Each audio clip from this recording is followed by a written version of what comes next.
Inicia la cuarta temporada de Radio ESPM, un programa creado por el Instituto Nacional de Salud Pública a través de la Escuela de Salud Pública de México y la Subdirección de Desarrollo y Extensión Académica. Compartamos la pasión por la salud pública, donde conectamos conocimientos para transformar realidades. Radio ESPM, ya comenzamos. ¿Qué tal? Muy buenas tardes, gracias por estar con nosotras y con nosotros en esta primera emisión de Radio ESPM en su cuarta temporada ya. Muchísimas gracias por permitirnos compartir con ustedes nuestra pasión por la salud pública, pero sobre todo compartir con ustedes información accesible, confiable, validada, para derribar mitos sobre muchos temas que tienen que ver con nuestra salud, derribarlos con conocimiento, con confianza y con la calidad de la investigación que se hace aquí en el Instituto Nacional de Salud Pública. ¿Ustedes sabían que el plomo tiene la capacidad de reemplazar minerales esenciales en nuestro cuerpo como el calcio? Bueno, pues esto es posible y particularmente afecta gravemente a la salud ósea tanto de la mamá como de los bebés que están en gestación. Entonces, entre estos temas y muchos otros más nos vamos a enfocar hoy con nuestros invitados. Voy a presentarlos. Con nosotros está el doctor Héctor Lamadrid Figueroa. Él es jefe del Departamento de Salud Perinatal en el Centro de Investigación en Salud Poblacional del Instituto Nacional de Salud Pública. Hola Héctor, gracias por estar con nosotras y nosotros. Muchas gracias Aldara, gracias por la oportunidad y aquí estamos listos. Gracias. Y también está con nosotras y nosotros el doctor Ángel Santiago. Él está haciendo una estancia postdoctoral también en el Departamento de Salud Perinatal en el Centro de Investigación en Salud Poblacional de este instituto. Bienvenido Ángel, gracias por estar aquí. Muchas gracias también por la invitación, un gusto estar aquí. Bueno, pues les comentaba a nuestros invitados antes de entrar al aire que cuando me propusieron este tema para abordarlo en Radio ESPM, me pareció muy interesante, pero cuando empecé a acceder a los documentos que me compartieron, dije, bueno, esto ¿qué es? ¿No? Es muy complicado, tenemos que irlo desgranando, tenemos que irlo desmenuzando para poder entender cómo el plomo afecta la salud de las personas. Entonces, ¿qué les parece si empezamos hablando sobre qué es el plomo? ¿Qué es el plomo? Y entonces de ahí irnos a entender cómo es que podemos entrar en contacto las personas con este compuesto. Sí, bueno, el plomo es un metal tóxico que se encuentra de forma natural en el ambiente, aunque la mayor parte de contaminación por este metal está dada por actividades relacionadas con aquellas que hace el humano, ¿no? Como el caso de la actividad industrial relacionada con la industria metalúrgica o la industria minera. Y es como de esta forma nuestro cuerpo puede estar expuesto a este metal al, por ejemplo, inhalar partículas de plomo que sean liberadas con estas actividades y de esta forma pues producir un efecto tóxico en nuestro cuerpo. Adicionalmente, el plomo puede estar presente también en diferentes productos que son hechos por el humano, como son el caso de ciertas pinturas o productos de la industria cosmética. Y en el caso de México, una de las principales fuentes de contaminación está relacionada con el uso de barro vidriado, que básicamente son utensilios utilizados en la cocina tradicional mexicana. Y el problema aquí es porque en el caso de este tipo de productos, pues son hechos con óxido de plomo. Y bueno, retomando esto que comentas, Ángel, específicamente, como para que vayamos puntualizando y que nuestra audiencia pueda identificar las actividades y o los objetos, ya comentaste ahorita uno, con los que cotidianamente podemos estar interactuando y de esta manera exponiéndonos también al contacto con plomo. Ya comentabas que el barro vidriado contiene plomo, pero bueno, entonces ahí, ¿qué ¿qué le podemos comentar a la población con respecto a este hallazgo? Porque además fue un hallazgo también que me parece que fue aquí en el instituto, ¿no? Sí. Una de las medidas que se llegó a tomar con respecto al uso de barro vidriado es, pues, decirle a los artesanos que fabricaban este tipo de productos es que pues dejen utilizar ese recubrimiento que era el que tenía el plomo, y que pues fabricaran nada más las cosas que no tengan plomo, ¿no? Para evitar este tipo de exposición.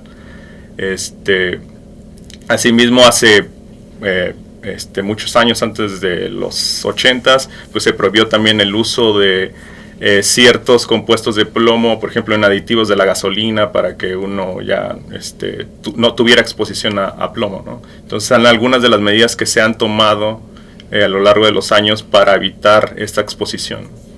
O sea, en México se ha identificado que sí es un problema de salud pública, sí. O sea, es decir, cuando hablamos de que algo es un problema de salud pública, quiere decir que está afectando a una gran cantidad de población. Uh-huh. Doctor Lamadrid, Héctor, gracias nuevamente por estar con nosotras. ¿Por qué el plomo? Ahora que entendemos más o menos de dónde viene y cómo nos ponemos, cómo estamos expuestas y expuestos a él, ¿por qué el plomo es peligroso y por qué es tan peligroso específicamente en mujeres embarazadas? Ok, gracias. Pues sí, en efecto, de hecho es peligroso para todos, o sea, es un compuesto tóxico. Fíjate que a diferencia de otros compuestos o metales incluso en el organismo, que a veces pueden ser tóxicos en exceso, pero que sí tienen una función, el plomo no tiene ninguna función en el organismo. Y desafortunadamente, químicamente es similar al calcio. Uh-huh. Entonces, por decirlo de alguna manera sencilla, el organismo, cuando el plomo entra en tu cuerpo, lo confunde, por decir así, con el calcio. Entonces se incorpora en cualquier cosa que tiene que ver con el calcio, en cualquier función en el organismo. Y hay muchas cosas, pero voy a hacer énfasis en dos en particular. Una es que evidentemente sabemos que en el esqueleto pues está formado en gran parte de calcio, ¿no? De hecho, por peso pues es el principal componente. Tiene calcio, tiene proteínas y esto. Pero cuando tú ingieres o inhalas el plomo, se va a la circulación. Entonces el hueso lo capta, por decir así, lo capta, lo absorbe y lo fija en la estructura ósea. Entonces eso en sí tiene un efecto sobre el hueso. Evidentemente no tiene la misma función que el calcio, uh-huh. Pero digamos que ese no es tanto el problema. Y aquí me voy hacia el tema del embarazo. Uh-huh. Antes de embarazarse, y de hecho todas las personas acumulamos calcio y plomo conforme nos vamos exponiendo a lo largo de nuestra vida en el esqueleto. Y ahí el plomo se puede quedar por mucho tiempo. De hecho, se ha estimado que la vida media del plomo, una vez que es captado por el hueso, es como de 20 años. Entonces, digamos que mientras esté ahí, obviamente no es ideal, pero no es que haga tanto daño. Pero seguramente han escuchado que durante el embarazo, pues el bebé tiene la necesidad de generar su propio esqueleto. Entonces, mucho del calcio que necesita el bebé para formar un esqueleto nuevo, pues es el que ingiere la mamá. Pero también, y sobre todo cuando hay una baja ingesta de calcio, la mamá, el organismo de la mamá automáticamente empieza a destruir hueso para que el calcio se libere y ese calcio pase al bebé. Lamentablemente el plomo que esté ahí metido, digamos, se va a liberar junto con el calcio. Entonces, aunque digamos que en una situación hipotética, una mujer embarazada no esté expuesta ambientalmente a plomo durante el embarazo, simplemente por el hecho de estar embarazada, va a liberar el plomo que tenga almacenado en el hueso. Y eso le va a pasar, o sea, no solo le va a afectar a ella, sino le va a pasar al bebé, porque el plomo puede atravesar la barrera que le llamamos fetoplacentaria, ¿no? O sea, a través de la placenta pasa el cordón umbilical y de ahí le llega al bebé. Y ahí, digamos que ahí ya queda claro por qué el embarazo es un gran problema. Ahora, ¿qué efecto tiene el plomo sobre el bebé? Que es, yo creo que la principal consecuencia. Y eso es que el calcio no solamente tiene una función en los huesos, en nuestro organismo, sino que también funciona, por ejemplo, en la neurotransmisión. Entonces, las neuronas en el cerebro utilizan el calcio para diferentes funciones, y entonces también confunden al plomo con calcio Y evidentemente pues el plomo no tiene la misma capacidad que el calcio para llevar a cabo las funciones propias del desarrollo o de la función neurológica, ¿no? Y eventualmente la función mental. Entonces, ¿qué es lo que pasa? Que hemos hecho aquí en el instituto y en otros lugares en el mundo se ha estudiado y está muy documentado cómo los niños, incluso los bebés que se exponen a plomo durante la gestación y durante la infancia, durante la lactancia, tienen un menor desarrollo, o sea, tienen varios puntos menos, digamos, de desarrollo mental, de desarrollo psicomotor, etcétera. Entonces, ese es el principal problema que tenemos durante la gestación. Y bueno, y también añadir, como ya dije, la lactancia, ¿no? Porque también ahí, como se imaginan, el calcio no solo va al esqueleto durante la formación del bebé, sino que en aquellas mujeres que lactan, que afortunadamente son la mayoría, pues también al ser el calcio parecido al plomo, el plomo va a pasar a la leche materna y de ahí puede pasar al bebé. O sea, se acaba comiendo el plomo, digamos, lamentablemente. Bueno, vamos a hacer una pausa aquí y otra vez vamos a retomar esta primera pregunta que le hacíamos a Ángel. Ok, por ejemplo, yo no cocino en vasijas de barro vidriado, pero me maquillo. Lo que quisiera es que, y yo amamanté por 3 años, ¿no? Entonces, mamás que estén viendo, que vayan a ver este programa, ¿dónde, o sea, qué podemos hacer o qué actividades y productos debemos tener claro que pueden ser una fuente importante de exposición a plomo para nosotras en proceso pregestacional o durante la gestación y durante la lactancia? Bueno, una de las cosas que habíamos mencionado, además del barro vidriado, ¿no? Es de que hay otros productos, ¿no? Que como mencionabas, los cosméticos, hay algunas pinturas o tuberías viejas, todo ese tipo de situaciones que puedan ser riesgo de exposición a plomo, pues deberían evitarse, ¿no? O sea, si alguien tiene, a lo mejor, sabe que vive en alguna casa vieja, por ejemplo, que fue construida antes de los años 80, que es donde se utilizaba pintura de plomo, pues sería un riesgo para las personas, ¿no? Entonces, identificar ese tipo de situaciones, ¿no? Para la exposición a plomo, pues sería adecuado, ¿no? ¿Lo podemos identificar en los productos? Ahí viene, o cómo sabemos que ese producto contiene plomo.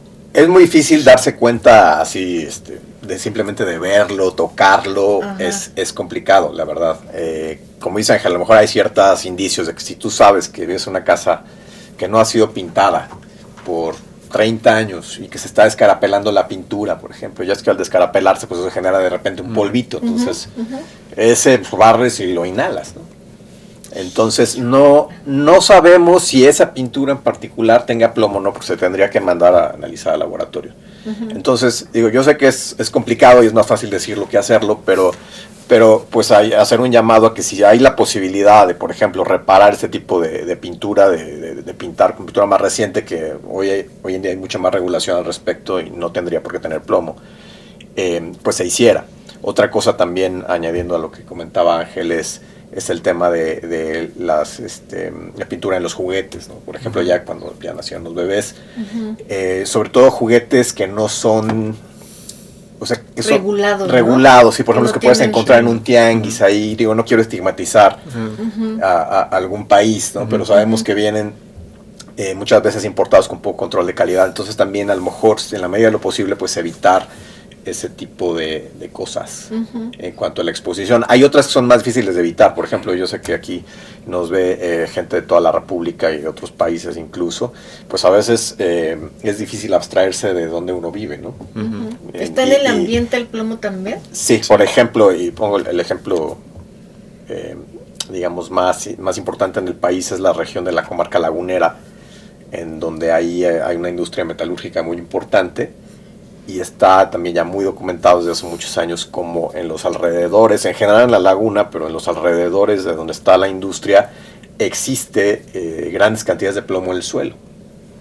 Entonces, al pasar un coche, levanta polvo y la gente que vive ahí pues inhala inhala esto, ¿no? Afortunadamente en esta región ha habido, y ahí hay una coordinación importante de la industria con el sistema de salud para acciones de remediación, pero pues el problema está ahí, ¿no? Y ahí pues digamos que hay que poner atención en evitar que se relajen este tipo de medidas, sino que sean continuas para que la población no se exponga a esto. En estos estudios que han hecho, además de identificar la incidencia de casos que son afectados por plomos a la salud de la persona o de ese grupo poblacional es afectado por el plomo, ¿qué han encontrado en cuanto a los principales efectos a la salud, los principales daños a la salud? ¿Cómo daña este contacto con el plomo por parte del organismo humano? Bueno, retomando un poco lo que Héctor ya mencionó, hay problemas, están relacionados principalmente con cerebro, que en el caso de los niños, como le había comentado Héctor, tienen problemas a nivel cognitivo, de problemas en memoria o de comportamiento, ¿no? Y en algunos casos más severos, pues pueden presentar, digamos que el coma o convulsiones, incluso la muerte. Entonces, es importante, digamos que analizar cuáles son los efectos en niños, porque son una población, como ya había comentado, que son una población vulnerable, ¿no? Entonces, como son etapas en pleno desarrollo, pues la intoxicación por plomo puede generar un efecto pues grave, ¿no? ¿Se pueden revertir estos efectos o son irreversibles? Algunos de los estudios que se han hecho, por ejemplo, digamos, para mitigar tal vez los efectos que contiene el plomo, es, digamos, que el consumo de calcio y de hierro, que como había comentado, pues cuando se ingiere el plomo, pues sustituye sitios de unión a calcio en proteínas importantes. Entonces, volver, digamos, a tomar este consumo de calcio, pues, digamos, ayudaría para eliminar pues esos sitios que están unidos a plomo, ¿no? Para revertir el efecto. De hecho, ya sí hay varios estudios. Sí. De hecho, ahí me gustaría añadir, lamentablemente antes de 1997 todavía se vendía gasolina con plomo. Entonces muchas de las mujeres que hoy en día están teniendo bebés, pues durante su infancia se expusieron y tienen todavía cantidades importantes de plomo en el hueso. Entonces ahí en el embarazo, y eso ha sido estudios que hemos hecho aquí en nuestra institución, es muy importante el tomar calcio adicional. Bueno, vigilar que la dieta contenga cantidades importantes de calcio, sin duda, pero también sería benéfico que consuman suplementación con calcio. Esto para evitar ¿En general? Las mujeres, en general las mujeres embarazadas. Sí. Mujeres embarazadas. Digo, en general está correcto. Y hay dos periodos de la vida en que esto es aún más marcado. Es durante el embarazo y después de la menopausia. Porque después de la menopausia también existe un incremento de la resorción ósea. Todos sabemos que existe también el problema de la osteoporosis, ¿no? Y eso se debe a que el proceso por el cual se degrada, se destruye el hueso, se ve incrementado después de la menopausia por el tema de la baja en los niveles de estrógenos. Entonces, en las personas mayores, no solo para prevenir osteoporosis, sino también para prevenir la liberación de plomo en el hueso, es importante que tomen cantidades adicionales de calcio. Recuérdenos cuánto tiempo dura este plomo en nuestro cuerpo, o sea, efectivo, ¿no? El plomo en la sangre, más o menos, por ejemplo, para darles una idea, en la sangre dura más o menos un mes. O sea, si tú ahorita vas y te echas un pozole en una cazuela de barro, y eso ha documentado, incluso colegas nuestros se han hecho esa prueba en lo personal, que van, se comen un pozole en la olla de barro y después puedes observar cómo le sube el plomo. Ahora, para que regrese a su nivel normal, pasa más o menos un mes. Ahora, el tema es que mucho de eso se va al hueso. Ahora, ya que está en el hueso, como les comentaba hace rato, pasan 20 años para que puedas liberar la mitad de ese plomo. Porque estamos hablando de la vida media. Entonces, eso es un tiempo considerable. O sea, por eso les decía, ahorita muchos que somos adultos tenemos mucho plomo en el hueso porque vivimos en nuestra infancia todavía con cantidades importantes de plomo que venía de la gasolina. En particular, no sé si recuerdan, la gasolina Nova. Que había la Nova y la Extra. Con la Nova tenía plomo. Y había el tema en esa época de los convertidores catalíticos y no sé qué, para que pudieran funcionar los coches viejos con la gasolina sin plomo. Pero bueno, fue un gran logro, de hecho, de la salud pública, que yo creo que hay que resaltar el que se haya finalmente eliminado eso, no solo en México, sino en general en el mundo. Híjole, bueno, miren, vamos a ir haciendo resumen de lo que hemos hablado para que no se nos olvide si alguien está entrando en este momento al programa. Estamos hablando de las afectaciones del plomo a la salud humana, específicamente en mujeres embarazadas y en bebés y en niños en general, niñas y niños. Ya hablamos también sobre las actividades y los productos que significan un mayor riesgo de exposición a plomo por parte de las personas. Y bueno, pues de que debemos cuidar nuestra dieta, debemos vigilar, tener una suficiente ingesta de calcio y de preferencia pues tener una suplementación de calcio también. Vámonos ahora a un poquito más a profundizar en el tema que nos convocó en este programa, que también tiene que ver con la genética. Si nosotros tuviéramos que explicarle a una niña, a un niño, qué es la genética, ¿cómo se le explicaríamos para entender qué papel juega entonces en la reacción del organismo ante determinados agentes que pueden causarle un daño? Ok, en ese sentido, una forma fácil de explicar qué es la genética y cómo, digamos, puede contribuir a que ciertas personas pues, no presenten cierta enfermedad o algo, es de que digamos que es un conjunto de código, un conjunto de código de letras que resultan en convertirse en proteínas, que esas proteínas luego llevan a cabo una función, y estas funciones pueden ser relacionadas con los diferentes sistemas que componen a nuestro cuerpo humano.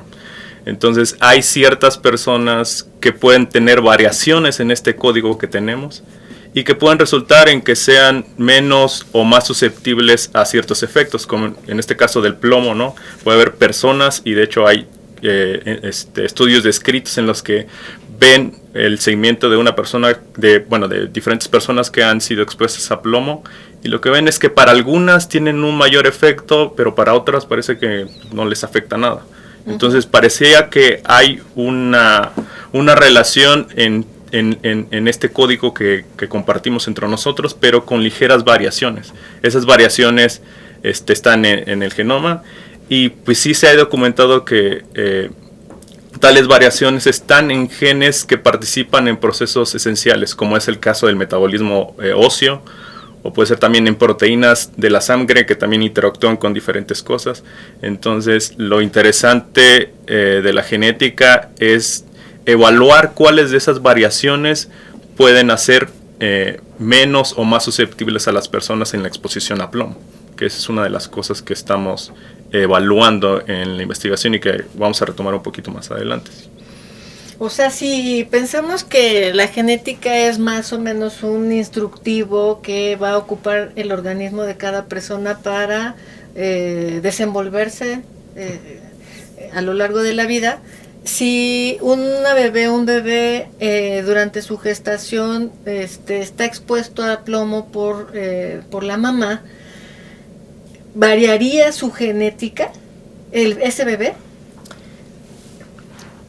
O sea, el bebé heredó, la genética es heredada de los papás. Ajá. Entonces, el bebé va a heredar o no la susceptibilidad de la mamá o del papá. Ahora, ¿de dónde va a venir? No está del todo claro. Uh-huh. A veces hay una mezcla, entonces a lo mejor, por ejemplo, la mamá es más susceptible, pero el papá no, tal vez heredó al papá o tal vez heredó a la mamá. Entonces, es hasta cierto punto impredecible, sin hacer un análisis genético, qué tan susceptible va a ser la bebé, ¿no? Eventualmente, porque eso ya, yo creo que al menos unos 20 años se ha venido manejando desde que empezó todo el impulso por el genoma humano, el proyecto del genoma humano, etcétera. Es como llegar a un momento en que tú puedas saber a qué eres más susceptible. Entonces, si en algún momento esta información, porque esto no se hace hoy en día, pero vamos a suponer que, no sé, en 15 años meten tu DNA un código y te dicen, tú eres susceptible a esto y esto, entre estas cosas, eres muy susceptible a los daños causados por el plomo.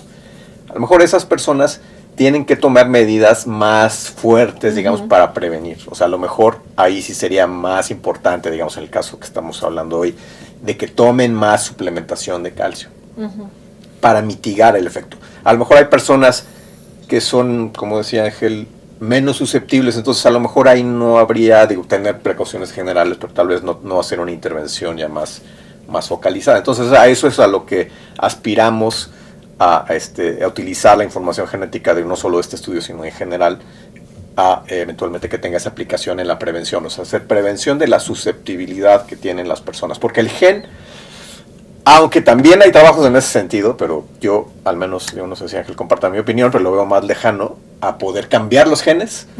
Digamos que sí es una aspiración que se tiene, pero el estado actual de las cosas, eso está más complicado. Entonces, quitarle a alguien la susceptibilidad, si bien no está en el terreno de lo posible, sí lo vería yo más a largo plazo. Mientras tanto, bueno, utilicemos esta información, este conocimiento para prevenir en la medida de lo posible exponernos al contacto con el plomo. Parte del programa o parte de los objetivos de Radio SPM es compartir con la población los trabajos que se hacen aquí en la Escuela de Salud Pública de México, en el Instituto Nacional de Salud Pública, para generar conocimiento que, aunque no se vea, tiene una influencia bien importante en la modificación o en la mejora de la calidad de vida de las personas en la cotidianeidad. Platíquenos, por favor, sobre el trabajo que están haciendo desde el departamento que dirige Héctor, el Departamento de Salud Perinatal, relacionado con este tema del que estamos hablando hoy. Sí, justo estamos haciendo varios estudios. Bueno, primero platicarles que los estudios sobre plomo tienen ya muchos años en nuestra institución. Yo en lo personal ya tengo unos 20 años aproximadamente trabajando en ese tema. Y pues puedo decir con orgullo que gracias a los estudios que hemos hecho en el instituto, junto obviamente con otras instituciones, ha habido avances importantes, por ejemplo, en hacer más estricta la regulación del plomo. Sin duda se contribuyó a la eliminación del plomo en la gasolina, etcétera. O sea, sí ha habido progresos. Yo resaltaría de los estudios, sobre todo que me ha tocado participar a mí, es el tema de la suplementación con calcio, que justo fue ese un estudio que hicimos aquí en el instituto, en colaboración con instituciones en la Ciudad de México, en donde hicimos el experimento, digamos, en ese momento de darles suplementación adicional de calcio a un grupo bastante considerable de mujeres embarazadas, y vimos como si hubo una disminución importante en los niveles. Entonces ahí queda claro, y por eso creo que lo podemos decir con mucha seguridad, el vigilar, digamos, el consumo de calcio, y si es posible la suplementación con calcio en el embarazo es muy bueno para prevenir esto, porque, como les decía, si ya tienes el plomo en el organismo, pues no lo vas a ir a sacar del hueso, pero al menos puedes tratar de que se mantenga ahí lo más posible para que no pase a la circulación. O sea, podría sugerirse algo como lo que sucede, que es la suplementación con ácido fólico, ¿no? Exactamente. Ya como una recomendación general, decir, hay que ser muy estrictas con el consumo de calcio durante el embarazo, ¿no?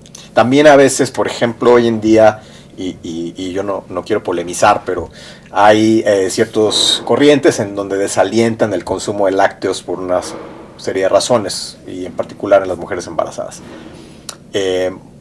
Esto es un área de investigación, sin duda, pero solamente lo digo para que, si es el caso de que algunas mujeres embarazadas hayan decidido no consumir lácteos, pues ahí hay que poner especial énfasis en el consumo de suplementación, porque el calcio viene principalmente de los lácteos en la alimentación, y sobre todo la que tenemos aquí en México. Entonces, si alguien decide por alguna razón no consumir lácteos, entonces hay que ser especialmente vigilantes ahí. Y bueno, volviendo al tema de los estudios, justamente Ángel y yo ya tenemos un par de años colaborando, y estamos viendo cómo temas relacionados a cómo las variantes genéticas predisponen a las personas, en particular a los niños y jóvenes, a ser más susceptibles al efecto de tóxicos ambientales. No solamente el plomo, sino algunos otros metales también estamos investigando. que van en el sentido que les comentaba, ¿no? O sea, ahorita es documentar qué daños hay al cuerpo, quiénes son más susceptibles, para que en un futuro no solo podamos dar recomendaciones generales, sino eventualmente que la medicina retome esta información para poder hacer tratamientos preventivos más específicos para las personas. Más o menos para ir cerrando la charla, todavía tenemos unos minutos, pero sí creo que es importante ir puntualizando lo que se ha venido platicando con ustedes como especialistas en este tema. Podríamos enlistar las medidas que pueden tomar las mujeres embarazadas principalmente para mitigar esta afectación a su salud por contacto con plomo y también pues las medidas que podemos tomar las personas que no estamos embarazadas, ¿no? Sí. Así como puntualmente, bueno, mira, si eres mujer embarazada, te sugerimos hacer esto, toma estas medidas. Sí, bueno, como lo había mencionado Héctor, una está relacionada con la suplementación, ¿no? Digamos que sí, tener esta suplementación de calcio, y bueno, una de las cosas que también no mencionamos, que también se ha visto que la suplementación con vitamina D también parece tener un efecto para mitigar la intoxicación por plomo, ¿no? En ese caso, la vitamina D juega un papel importante para regular las concentraciones de calcio en el cuerpo. Entonces también podría tomarse como una medida. Y respecto a la forma en la que se expone la gente, pues como les habíamos comentado, si creen que tal vez en la casa donde viven hay una industria cerca o su casa es muy vieja, ¿no? Digamos que tratar de buscar alternativas para eliminar esta exposición. Sí, añadiendo a lo que comentaba Ángel, yo sugeriría, y obviamente eso es un área de investigación, por ejemplo, también limitar en lo posible el uso de cosméticos, porque como sabemos, no por ver ahí tú puedes darte cuenta si tiene o no plomo. Entonces, y no solamente es el tema del plomo, o sea, de hecho, muchos productos que se utilizan como cosméticos, cada vez surge más evidencia de que compuestos que contienen pueden tener un efecto negativo sobre la salud. Entonces, sobre todo en estas partes de la vida, digamos, donde hay una vulnerabilidad incrementada, como es el embarazo y la infancia temprana, el minimizar la exposición a sustancias que no son esenciales, digamos. O sea, yo sé que socialmente los cosméticos pues son importantes, sin duda, pero como decías, en lo posible tratar de minimizar esto, cuidar el tema también de los juguetes, sobre todo para los niños pequeños que se llevan toda la boca, el evitar, luego los niños van y le rascan ahí el pedazo de pintura y se lo comen. Sí. O sea, ese tipo de cosas que son obvias, pero que no, por eso vamos a dejar de insistir en que todos los que somos papás de niños chiquitos, pues vigilemos también ese aspecto. ¿Algún llamado a la acción? A lo mejor ahorita ya nos fuimos enfocando mucho hacia la población. Fueron mensajes dirigidos básicamente a las personas, a nuestra audiencia. Héctor, ¿algún llamado a la acción, alguna cuestión que tú quisieras dejar ahí sobre la mesa para los tomadores de decisiones, para otros representantes de instituciones que puedan tomar alguna acción a favor de la mitigación de los efectos del plomo en la salud?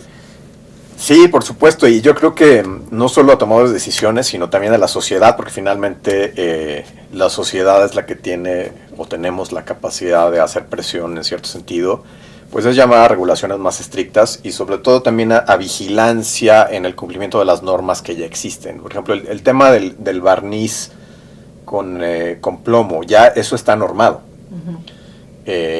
Sin embargo, nos damos cuenta que sigue existiendo y que no hay acciones concretas al respecto.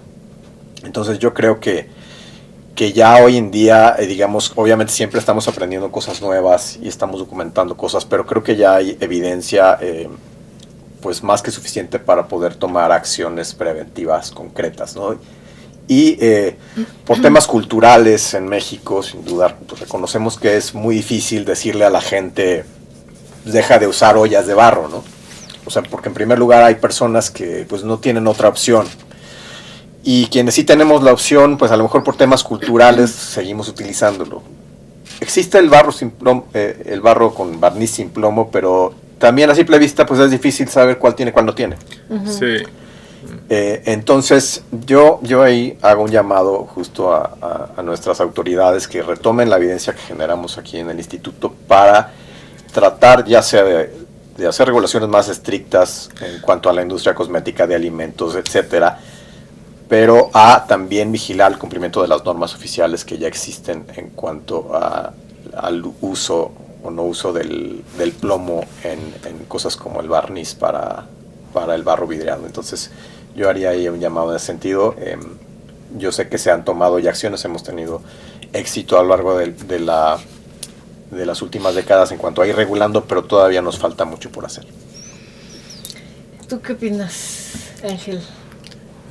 Bueno, sí, coincido con muchos de los puntos que habló Héctor. De hecho, una de las cosas que León recomendaba, y de hecho creo que está recomendado por la COFEPRIS aquí en México, para determinar si las vasijas de barro o tazas que uno tiene en la casa contienen plomo, lo que se van a hacer es una reacción sencilla, que es básicamente agarrar esos utensilios, ponerles vinagre, dejarlos 24 horas, y si se forma una sal de color blanca alrededor de la vasija, pues era indicador de que esas tenían plomo.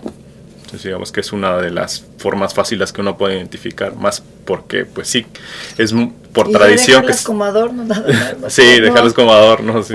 No utilizarlas. No sé ustedes si tengan este sentir, pero yo creo que actualmente estamos saturados de información. O sea, no es que falte información, hay un montón de información por todos lados, pero sí es importante hacer una pausa, darnos un tiempo para ser más selectivos en cuanto a la información a la que vamos a acceder y a la que le vamos a hacer caso, porque pues si vamos a informarnos también es para actuar en consecuencia, ¿no? Entonces, bueno, el objetivo de este programa es compartir con ustedes información confiable. Creo que ha sido una charla muy interesante, una charla que nos ha develado un montón de información, nos ha ayudado a derribar algunos mitos, nos ha puesto alerta sobre algunas de los efectos que puede tener el plomo y de cómo podemos evitar este contacto con él. Entonces, bueno, yo me voy a permitir agradecerles a ustedes y invitarlos posteriormente cuando tengan más hallazgos sobre los estudios que están haciendo, pues compartirlos aquí en Radio SPM. ¿Algún mensaje final, algo que quieran agregar antes de cerrar el programa? Pues yo nada más agradecerles la oportunidad. Siempre es muy importante para nosotros el poder difundir los hallazgos que tenemos y hacer accesible esta información, esta evidencia para la sociedad, para que todos tomemos las acciones para protegernos a nosotros mismos, pero también por impulsar mejoras siempre en la regulación, en las leyes que nos rigen para finalmente tener un mejor bienestar de la sociedad. Colectivo. Sí. Bueno, igualmente agradezco la invitación y bueno, retomando un poco de estos puntos que llegamos a tener, pues que sí tengamos en cuenta de que la intoxicación por plomo sigue siendo un problema de salud pública en México, ¿no? Y que podemos, digamos, que participar para eliminar ese problema. Y muchas gracias. Yo invito a nuestra audiencia nada más finalmente a que si están interesados en consultar mayor información sobre este tema, lo pueden hacer, se meten a la página de la Escuela de Salud Pública de México o del Instituto Nacional de Salud Pública, buscan en el directorio a nuestros invitados, les van a salir ahí incluso algunos proyectos de investigación, o sea, por información no paramos, ¿no? Entonces, muchas gracias por estar con nosotros en esta emisión de Radio SPM. Les invitamos a que nos acompañen en la próxima emisión aquí en vivo en Facebook y YouTube. Esto fue Radio ESPM, un programa creado por el Instituto Nacional de Salud Pública a través de la Escuela de Salud Pública de México y la Subdirección de Desarrollo y Extensión Académica. Compartamos la pasión por la salud pública, donde conectamos conocimientos para transformar realidades. Radio CPM.